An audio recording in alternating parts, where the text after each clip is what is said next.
इल्तुतमिश 1211 से 1236।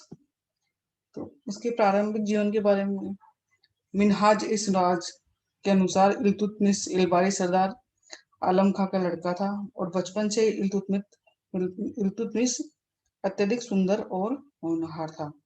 तो इसके लिए इसका पिता उसे ज्यादा प्यार करते थे और इससे कुपित होकर उसके भाइयों ने बालक इल्तुतमिश को घोड़े के एक व्यापारी को बेच दिया और घोड़े के एक व्यापारी ने प्रधान काजी को बेच दिया। प्रधान काजी ने दास व्यापारी जमालुद्दीन को। अंत में गौरी के कृपा पात्र ऐबक ने इल्तुतमिश को खरीद लिया। तो इस तरह से वह इस तरह से इल्तुतमिश ऐबक के पास आया और उसने अपनी योग्यता का परिचय देते हुए पराक्रम और स्वामी भक्ति से ऐबक के विश्वास को प्राप्त कर लिया और उन्नति की ओर बढ़ने लगा। सबसे पहले सरजानदार पद पर उसे नियुक्त किया गया, फिर अमीरी शिकार बनाया गया और 1205 ईस्वी में जब गोरी ने पंजाब के खोखरों के विरुद्ध अभियान किया, उसमें इल्तुतमिश ने असाधारण पराक्रम का परिचय दिया, जिससे प्रसन्न होकर गोरी ने ऐबक को उसके साथ अच्छा व्यवहार करने और दासता के बंधन से मुक्त करने को कहा। जब ऐबक ने ग्वालियर दुर्ग पर अधिकार कर लिया तो इल्तुतमिश को वहां का दुर्ग रक्षक नियुक्त किया। कुछ दिनों बाद ऐबक ने अपनी पुत्री का विवाह इल्तुतमिश के साथ कर दिया। बाद में उसके बदायूं का हाकिम नियुक्त किया।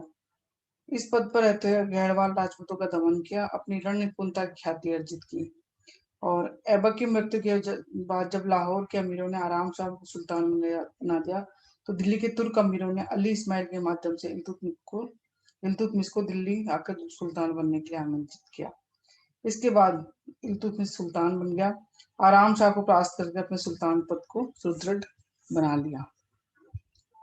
तो उसकी इल्तुतमिश की क्या क्या प्रारंभिक कठिनाइयां थी। सबसे पहले तुर्क अमीरों की समस्या, मतलब ये ताजुद्दीन याल्दोज कुवाचा, ये सब तुर्क अमीर थे जो अपने आप को सुल्तान घोषित करना चाहते थे।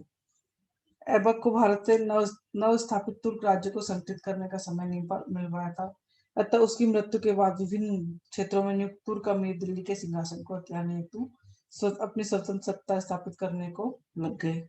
बहुत से तुर्क सरदार जो गौरी के ऐबक के समय में से कहीं अधिक महत्वपूर्ण थे, तो तुर्क को सुल्तान बना देने पर असंतुष्ट थे।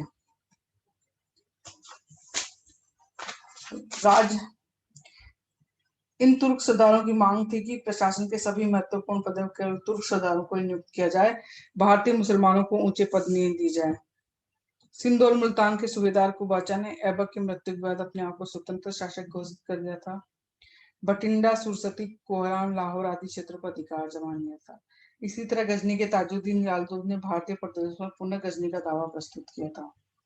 इल्तुतमिश को अपने सूबेदार मानते हुए उसके लिए राज के चिन्ह भिजवा दिए, परंतु परिस्थितियों की व्यवस्था देखते हुए इस समय इल्तुतमिश को अपमान सहन कर चिन्हों को स्वीकार करना पड़ा। ऐबक की मृत्यु के बाद बंगाल के अली मर्दान ने अपने आप को स्वतंत्र शासक घोषित कर दिया।